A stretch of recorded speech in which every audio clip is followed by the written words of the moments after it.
പുതിയൊരു വീഡിയോയിലേക്ക് സ്വാഗതം.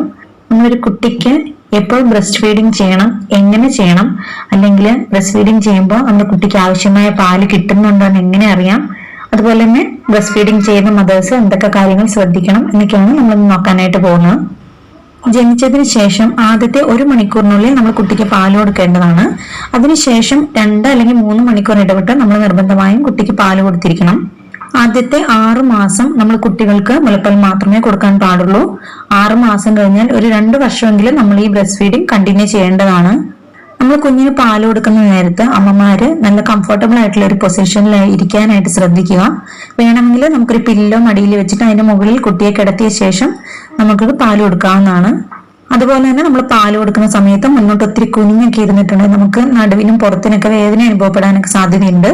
അതുകൊണ്ട് തന്നെ നമ്മൾ ഏതെങ്കിലും ഒരു ചെയറിൽ ചാരി ഇരുന്നതിന് ശേഷം കംഫർട്ടബിൾ ആയിട്ടുള്ള പൊസിഷൻ അതിനുവേണ്ടി തിരഞ്ഞെടുക്കേണ്ടതാണ്. അതുപോലെ തന്നെ നമ്മൾ ഫീഡ് ചെയ്യുന്ന സമയത്ത് നിപ്പിൾ മാത്രം കുട്ടിയുടെ വായിലോട്ട് വെച്ചു കൊടുക്കാതെ അതിന്റെ മുകളിലുള്ള ബ്ലാക്ക് കളറിലുള്ള പോർഷൻ കുട്ടിയുടെ വായിലോട്ട് വെച്ചു കൊടുക്കാനായിട്ട് ശ്രദ്ധിക്കാം. അവിടെ കുട്ടി സക്ക് ചെയ്താൽ മാത്രമേ കുട്ടിക്ക് ആവശ്യമായ പാല് കിട്ടുകയുള്ളൂ. അത് മാത്രമല്ല, നമ്മൾ പാല് കൊടുക്കുമ്പോൾ കുട്ടി നിപ്പിളിൽ മാത്രമാണ് സക്ക് ചെയ്യുന്നതെങ്കിൽ നിപ്പിളിൽ ക്രാക്ക് ഒക്കെ ഉണ്ടാവാനായിട്ട് സാധ്യതയുണ്ട്. അമ്മയ്ക്ക് അതുപോലെ തന്നെ വേദന അനുഭവപ്പെടാനായിട്ടുള്ള സാധ്യതയുണ്ട്. അതുപോലെ തന്നെ നമ്മൾ പാല് കൊടുക്കുമ്പോൾ നമ്മൾ ഒരു സൈഡിൽ നിന്ന് തന്നെ 15 മുതൽ 20 മിനിറ്റ് വരെ ഫീഡ് കൊടുക്കാനായിട്ട് ശ്രദ്ധിക്കുക. അതിനുശേഷം മാത്രമേ നമ്മൾ മറു സൈഡിൽ നിന്ന് കൊടുക്കാൻ പാടുള്ളൂ. പിന്നെ എല്ലാ അമ്മമാർക്കും ഉള്ള ഒരു സംശയമാണ് നമ്മുടെ കുട്ടിക്ക് ആവശ്യത്തിന് പാൽ കിട്ടിയോ എന്നുള്ളത്. അതറിയാനായിട്ട് നമ്മൾ പാല് കൊടുത്തു കഴിഞ്ഞാൽ ആവശ്യത്തിന് പാൽ കിട്ടിയ കുട്ടികളാണെങ്കിൽ ഒരു 2 മുതൽ 3 മണിക്കൂർ വരെ നന്നായിട്ട് ഉറങ്ങുന്നതാണ്. അത് മാത്രമല്ല, അങ്ങനെയുള്ള കുട്ടികൾ ഒരു ദിവസം 5 മുതൽ 6 വരെയോ അല്ലെങ്കിൽ അതിൽ കൂടുതലോ മൂത്രം ഒഴിക്കുന്നതാണ്. അത് മാത്രമല്ല, ഒരു 2 പ്രാവശ്യമെങ്കിലും വയറ്റിൽ നിന്നും പോകുന്നതാണ്. പിന്നെ നമ്മൾ ശ്രദ്ധിക്കേണ്ട ഒരു കാര്യം, കുട്ടിക്ക് ജനന സമയത്ത് ഉണ്ടായിരുന്ന വെയിറ്റ് നമ്മൾ ഡിസ്ചാർജ് ആകുമ്പോഴത്തേക്കും കുറയാനായിട്ട് സാധ്യതയുണ്ട്. ആ വെയിറ്റ് നമ്മൾ ഒരു 2 ആഴ്ച കൊണ്ട് തിരികെ കിട്ടുകയാണെങ്കിൽ നമുക്ക് കുട്ടിക്ക് ആവശ്യത്തിന് പാല് കിട്ടുന്നുണ്ടെന്നാണ് അർത്ഥം. ബ്രസ്റ്റ് ഫീഡിംഗ് ചെയ്യുന്നതിലൂടെ കുട്ടിയുടെ ഇമ്മ്യൂണിറ്റി വർദ്ധിക്കുന്നതിന് ആവശ്യമായ എല്ലാ പദാർത്ഥങ്ങളും കുട്ടിക്ക് ലഭിക്കുന്നതാണ്. ബ്രസ്റ്റ് ഫീഡിംഗ് ചെയ്യുന്നത് മൂലം അമ്മമാർക്കും ചില ഗുണങ്ങളൊക്കെ ഉണ്ട്.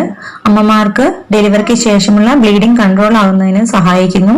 അതുപോലെ തന്നെ ഉടനെയുള്ള ഒരു ഗർഭധാരണം ഉണ്ടാകാതിരിക്കുന്നതിനും ഈ ബ്രസ്റ്റ് ഫീഡിംഗ് സഹായമാവുന്നുണ്ട്. അതുപോലെ തന്നെ ഡെലിവറിക്ക് ശേഷം മിക്ക അമ്മമാർക്കുള്ള ഒരു പ്രശ്നമാണ് പാലില്ല എന്നുള്ളത്. ഡെലിവറി കഴിഞ്ഞ ഉടനെ അമ്മമാർക്ക് പാല് വളരെ കുറവായിരിക്കും. അതുപോലെ തന്നെ കുട്ടികൾക്ക് കുടിക്കാൻ ആവശ്യത്തിന് പാല് കിട്ടുന്നുണ്ടാവില്ല. പക്ഷെ ഒരു 2-3 ദിവസം കഴിയുമ്പോഴത്തേക്കും പാലിന്റെ ഉൽപാദനമൊക്കെ കൂടിയിട്ടുണ്ടാവും. അപ്പോൾ കുട്ടികൾക്ക് കുടിക്കാൻ ആവശ്യത്തിന് പാലും ലഭിക്കുന്നതായിരിക്കും. കുട്ടിക്ക് നമ്മൾ ഇടയ്ക്കിടയ്ക്ക് സക്ക് ചെയ്യിപ്പിക്കുന്നതിനനുസരിച്ചായിരിക്കും ഈ പാലിന്റെ ഉൽപാദനമൊക്കെ കൂടുന്നത്. നമ്മൾ എത്രത്തോളം കുട്ടിയെ സക്ക് ചെയ്യിപ്പിക്കുന്നോ അത്രത്തോളം നമുക്ക് പാലിന്റെ ഉൽപാദനവും കൂടുന്നതായിരിക്കും. അപ്പൊ ഇന്നത്തെ കുഞ്ഞു വീഡിയോ എല്ലാ അമ്മമാർക്കും ഉപകാരപ്രദമായിരിക്കും എന്ന് വിശ്വസിക്കുന്നു. അപ്പൊ വീഡിയോ ഇഷ്ടപ്പെട്ടാൽ എല്ലാവരും ലൈക്ക് ചെയ്യുക. അതുപോലെ തന്നെ ഇത് ഉപകാരപ്പെടുന്ന ഫ്രണ്ട്സിനൊക്കെ ഒന്ന് ഷെയർ ചെയ്ത് കൊടുക്കുക. അതുപോലെ നമ്മുടെ ചാനൽ സബ്സ്ക്രൈബ് ചെയ്യാതെ കാണുന്നവരാണെങ്കിൽ നമ്മുടെ ചാനലും കൂടി ഒന്ന് സബ്സ്ക്രൈബ് ചെയ്ത് സപ്പോർട്ട് ചെയ്യണേ. അപ്പൊ നമുക്കിനി അടുത്ത വീഡിയോയിൽ കാണാം.